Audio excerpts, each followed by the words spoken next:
Welcome back to the Beer Snob. Today we're going to do a little review on one of Sierra Nevada's beers. Now, I like Sierra Nevada. They're a real good brewery and they make some really good beers, especially their IPAs. This one is a pale ale. I've had this, I don't know, probably hundreds of times. I love this beer. It's Sierra Nevada. They're pale ale. I believe this is probably one of their signature beers, one of their most well known, known for beers. It is a pale ale. Uh, Now Sierra Nevada, they started I think around 1980, and they were in the Sierra Nevadas out west of the USA. But they do have a fairly new brewery in North Carolina. I don't know. I know they're real big on the Cascade hops. See, what a lot of people don't realize, let me explain something real quick, is a lot of these breweries, you know, just because they're an IPA or something like that, doesn't mean that they all use the same hops. There's tons of different hops from tons of different places. Even in the lagers, the pilsners, of course, you have hops, but um, even in wheat beers, mostly, if there are a few wheat beers that are experimenting, but anyway, most beers, um, close to all, have hops, and they come from all over the world. You might get some of your. That's I think that's one of the reasons why I like German beers so much. They're hops. They help make that beer, along with everything else. The water, the wheat, the barley, all that stuff makes a beer unique in its own way if you reach for the taste. Okay, Sierra Nevada is a good brewery. I think it's family owned, operated, and argued over. Cute, great beer. Let's get a smell on this. Oh, the alcohol. It's probably five-ish. Yeah. Sierra Nevada Brewing Company, Chico, California, and Mills River, North Carolina. The 5.6 alcohol. I don't see any IBU. I don't think this would be that big of a deal on IBU, just because it's not that bitter. It is a pale ale, um, but it's not really that bitter. But anyway, let's talk and more walk.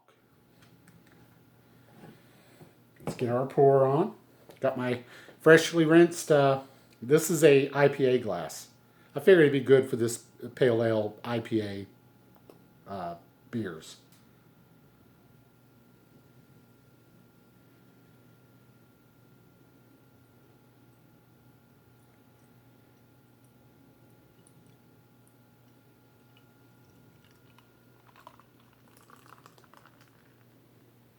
Again, with my lack of expertise in pouring beer, I do so many beers, and so many of them surprise me. I'm always, even when I'm not doing reviews on a beer, I'm always trying all kinds of new beers. It's really hard to keep up with. Which there's beers out there like pilsners and things that you wouldn't think would get that much head, and all of a sudden you're like, whoa!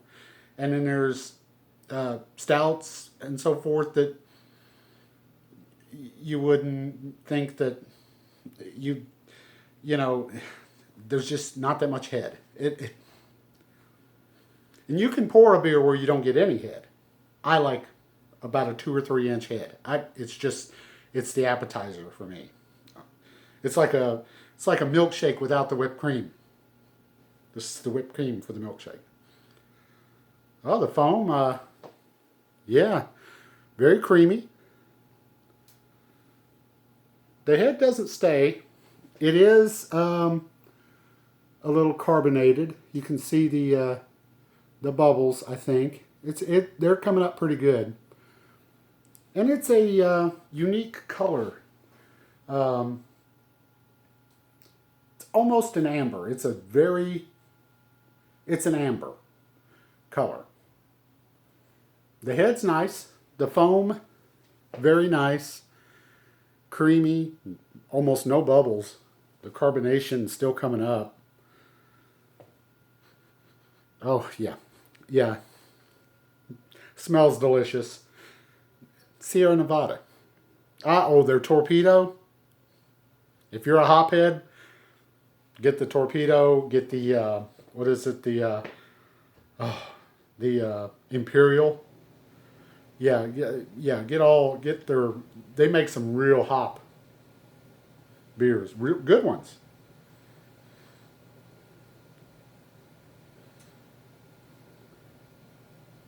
Not a lot of aroma.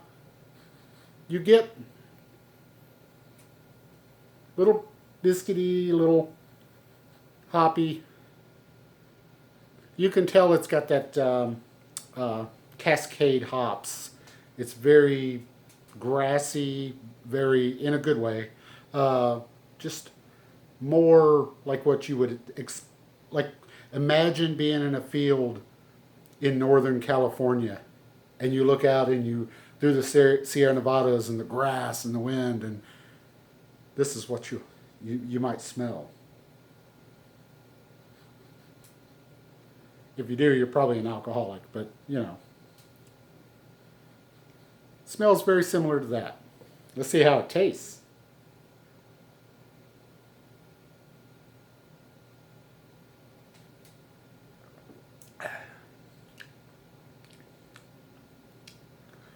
Yeah, very delicious, very good.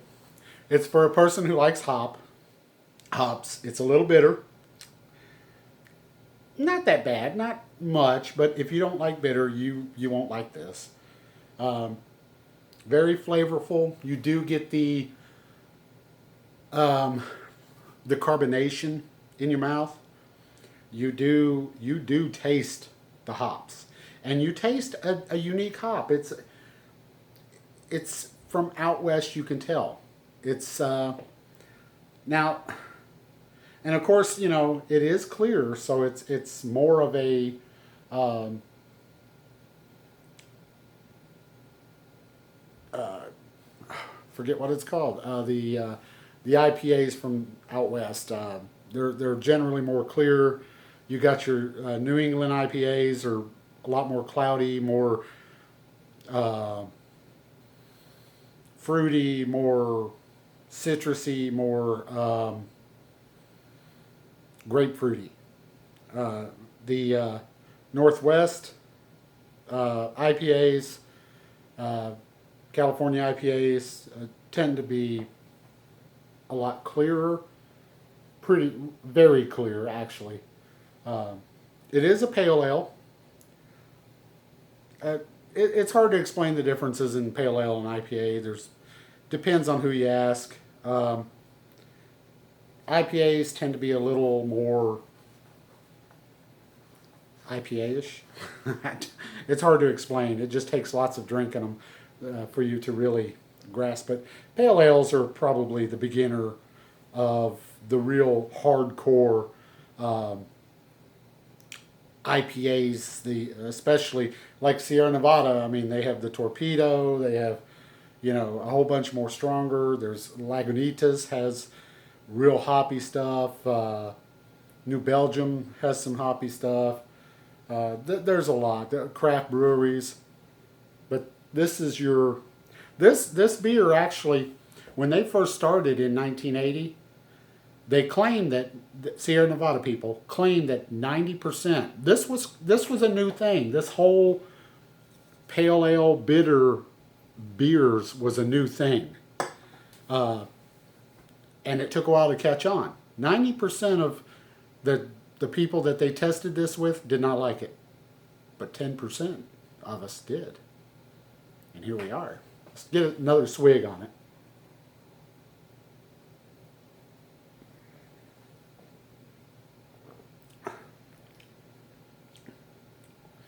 Oh yeah, that aftertaste is nice.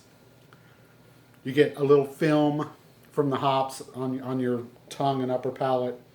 Very tasty, very easy to drink, but still hoppy. So, you know, if you don't like bitter, you ain't gonna like this, but it's not crazy bitter. But definitely try it if you haven't had it. And drink what you like. Like, share, and subscribe. And